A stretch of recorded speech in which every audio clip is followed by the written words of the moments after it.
There are new leaked data of the HUAWEI Mate 70 Pro that is close to being presented. A few days ago, I told you that the CEO of Huawei has officially confirmed that this device will be presented in the month of November. Some have tried to leak an official date, but there is still not something so clear or official. For now, what we can know are two new leaks, one focused on the screen and the other focused on the processor. So let's start with the first one. According to leaker Fixed Focus, Huawei plans to use dual-layer OLED technology for the display on some variants of the Mate. Initially, a rumor stated that it would only be available for the exclusive Ultimate Design Edition, but now it is said that it could be used on other variants as well. We don't know if there is going to be an Ultra variant, a Pro variant, a Plus variant, or something similar, but what is being said is that Huawei is going to integrate this technology into more devices.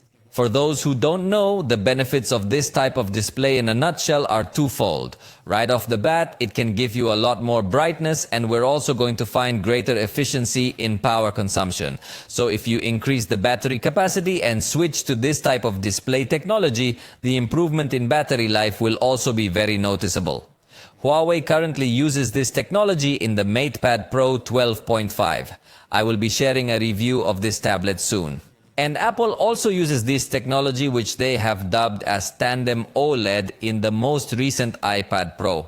So it is definitely a technology that is going to gain a lot of attention soon, and Huawei wants to start using it in their cell phones as well.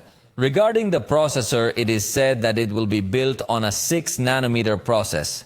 Obviously, it will not yet be the most advanced in the industry because Huawei has many difficulties and restrictions that prevent it from accessing this type of technology. However, it is said that it will be a fairly powerful processor capable of competing head-to-head in CPU with the Snapdragon Gen 2, which is a very good processor, and in the GPU section it would be able to compete with the Snapdragon Gen 1. I insist, although it is not going to be the most powerful of today, I think that at this level they can get to give a very good performance for the vast majority of users. This processor would be called Kirin 9100, and according to an image that has been leaked, it would have a design with 3 clusters. The first with a single 2.67 GHz core, the second with 3 cores of 2.32 GHz, and the third with 4 2.02 GHz cores. However, all things processor related at Huawei are still a mystery.